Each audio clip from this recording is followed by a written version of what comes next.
はい。ほら、これディレイに変わって、これやばくないですか？ディレイの残響も残るんでね、これいいっすよね。で、リバーブに切り替え。はい、どうも始まりました。今回はですね、ライムトーンオーディオのスイッチャー、ライムトーンホームの裏技、しかもね、これかなり使える、すごい裏技を皆さんにお伝えしたいなと思います。早速ここに繋がってるんですけれども、今ギターからライムトーンホームに入って、ライムトーンホームから GT1 に行って、そのままアンプに入ってるんですけども、スイッチャー何にも繋がってないんですよね。で、ボスの GT1 も今何もかかってないので、クリーンですよね。でね、いきますよ。スイッチャーを押すと、はい。これ、リバーブかかったでしょ？自動で。おー！で、これ、裏モードいきますよ。裏モード。はい。ほら、これ、ディレイに変わって、これやばくないですか？この GT1 ってミディとかそういうの対応してないのに、スイッチャーから呼び出せてるんです。じゃあ、この3つ目いきますよ。これ3つ目いくと、はい。両方かかります。この裏技について説明していきたいなと思います。はい、やっていきましょう。もうちょっとマジでどういうことって思った方もいらっしゃると思うんですけれども、このライムトーンホーム 3LB、ミディはついてないんですけれども、ライムトーンベースをコントロールするコントロールっていう端子がついてるんですよね。この端子何をやっているかっていうと、ラッチ信号を2系統まで出力できる端子になってます。そもそもラッチ信号っていうのが何かというと、接点がひっついてるかひっついてないかでオンオフを制御するみたいな機能で、このライムトーンベースコントロール用の TRS ケーブル、これを接続します。今回確認用にテスターを用意しました。この黒と赤が接触するとピーっていう音が鳴るようになってます。ラッチ信号は接触してるかどうかで動くので、このスリーブとチップ、この先っぽですね。ここが接触してるかどうかをこの B1 でコントロールしてます。こういう感じですね。B2 っていうのはこっちですね。この真ん中のリングとスリーブが接触してるかどうか。こんな感じでライムトーンホームはオンにしている時に接触するような曲線で動作しています。本来はこれでライムトーンベースのループのオンオフを制御して2ループ拡張できるっていう機能だったんですけれども、これを他の機器に応用できるんですね。で、今回ちょっとね、すごいケーブルを開発してしまいまして、いいですか？じゃーん、こちらになるんですけれども、これね、結構画期的だと思うんだよな。Y ケーブルなんですよ。インサーションケーブル、インサートケーブルですね。片方が先ほどと同じようなこの TRS になってるんですけども、もう片方が、見てこれ。長さ違うんすよ。で、先っぽに、このパッチケーブルとかシールドケーブルと同じ TS プラグですね。2つに分岐してるんですよ。鋭い方は分かったと思うんですけども、これをベースコントロール端子。ここに挿しますね。するとこの長い方は B1、短い方は B2 でコントロールできるんですよ。エフェクターの中にはラッチ信号でチャンネルを切り替えたり音を切り替えたりすることができるエフェクターっていうのがいくつかありまして、じゃあこの長い方、これを JB2 のリモート端子、こちらに挿します。はい、つなぎましたよ。今ライムトーンホームのループ1に JB2 つながっております。今ループ1がオフなのでクリーンですね。で、これでループ1オンにしますよね。オンになりますね。今赤色の LED が光ってるので JHS 側がオンになってます。これを切り替えられるんです。いきますよ。B1 押します。はい。これでボス側、ブルースドライバーですね、の音になります。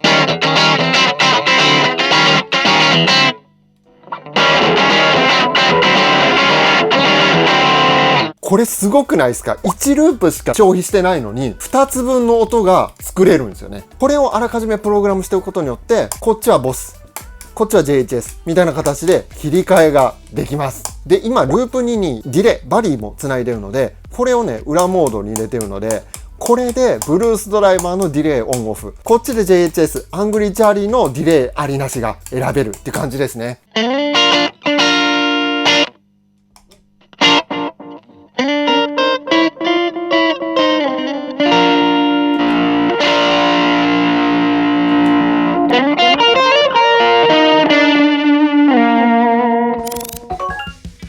で、今これ1構余ってるんですよね。 B2 のコントロールが、これもラッチ信号に対応してるエフェクターにつなぐもよし、あとはアンプのチャンネル切り替えですね。こういうジャンクションボックスを用意しておいて、あらかじめこの辺にね空いてるとことかに挿しておくんですよね。でスタジオでセッティングするときにこのジャンクションボックスからアンプのコントロール端子に接続するっていうやり方があります。おすすめなのがですね JC って裏側にラッチ信号でコーラスのオンオフだとかリバーブのオンオフが設定できる端子あるの皆さんご存知でしたでしょうか。コーラスをオンオフする端子を持ってきてます。これをここにつなぐわけですよね。で本来で言うとここにねインプットとかアウトプットがあったりすると思うんですけど、今回はねちょっと省略してますけれども、こういう風にジャンクションボックスで経由させます。クリー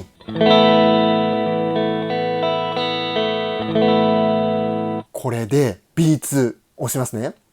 ほい。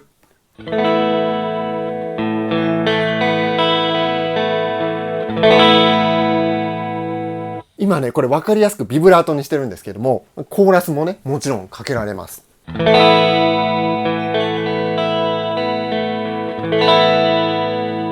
めっちゃすごくないですか。ここでオンオフできる。で2つ注意点あるんですけども、1つはボスとライムトーンオーディオは曲線が逆になってまして、ライムトーンホーム側でオフにしてるとこっちは有効になる、オンになって、オンにするとオフになるってちょっとね曲線が逆なので、メーカーによってねこれ違うことがあるんですけれども、そこが1個あるのと、あとは JC 側をちゃんとオンにしとかないとね、コーラスのスイッチを入れとかないとかからないので、そこは注意してください。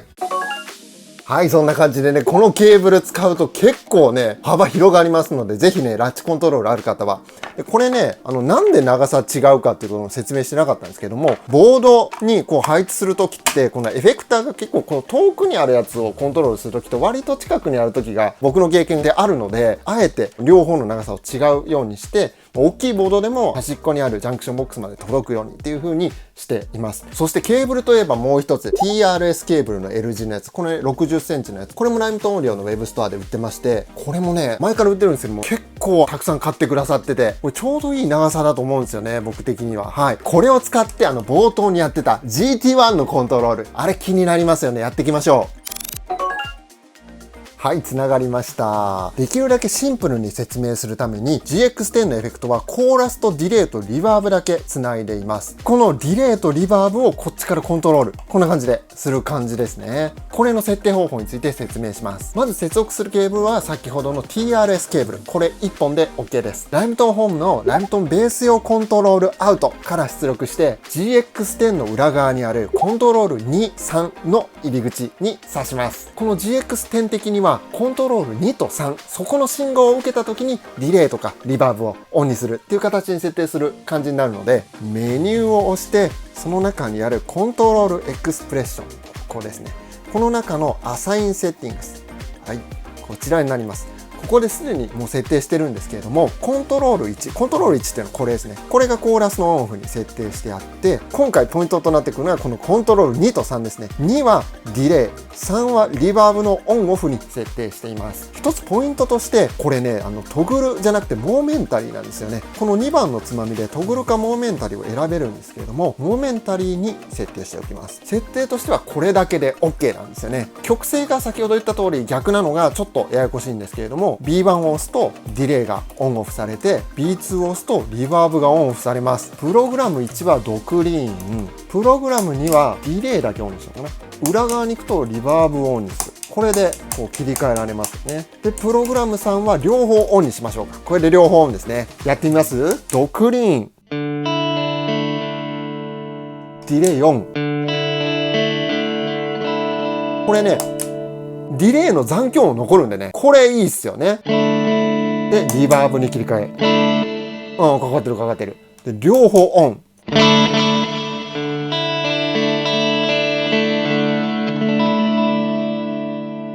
めっちゃ便利じゃないですか。もう繰り返し言いますけど、今ループに何にも入ってないので、自分の好きなエフェクターと組み合わせてこれを使って、このセッティングだとコーラスオンにしたいって時だけここをポチッと押す、そういう感じで、これいいんじゃないですか結構。はい、じゃあそれを GT1 だとどうなのかっていうのも、これもね一緒です。今の GX10 とちょっとつなぎ替えますね。同じくここですね、コントロール2、3の端子にこれ TRS ケーブルをライムトーンホームから接続、これで OK です。あとは普通につなぐだけなんですけれども、今回ちょっとループの中に入れてみようかな、 GT1 を。これもね結構こだわり出すとなんかやりたくなってくるんですけども、 GT1 をこのライムトンホームの後ろにつなぐと常にオンじゃないですか。 GT1 が空間系として使う場合 GT1 をその時にはもちろんオンにするんですけれども、空間系はオフにしてカッティングとかをやる時に GT1 通らなくてもいいかな、通らない音の方がいいかなっていう風になる時はこうループに入れるのもね結構おすすめです。はい、つながりましたね。でこっちもねもうすでに同じようなセッティングがしてあって、これでディレイがオンオフ、めっちゃ便利じゃないこれ本当にこっちでリバーブがオンオフなんで、ここでね好きにオンオフできて記録できます。設定方法お伝えしますね。先ほどと同じようにコントロール2と3に何を割り当てるかっていう設定をするんですけれども、メモリーエディット、このボタンを押します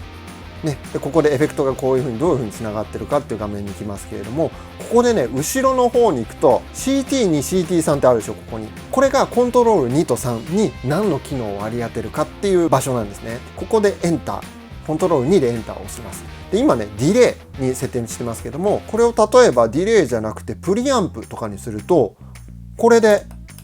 プリアンプがオンオフできるようになるんですよね。コントロール2で何をオンオフしたいですかってことなんでディレイを選びます。そしてこちらがモーメンタリーとトグルなんですけれども、これはねモーメンタリーを設定してください。これだけです。これ終わり、エグジットに抜けます。でコントロール3に行きますね。でこっちはリバーブになってるわけですよね。はい、リバーブをモーメンタリー、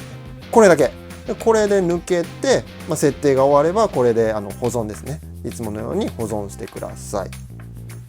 はい、なのでディレイとリバーブに僕こだわってやってますけども、別にねコーラスだとかモジュレーションねオンオフするってことができます。今回はループ1にジャッカル、そしてループ3の中に GT1 を入れてます。じゃあまずジャッカルね。これにもうかけちゃいますね、両方。ループ3をオンにすると GT1 に行きます。うわめっちゃいいっすね。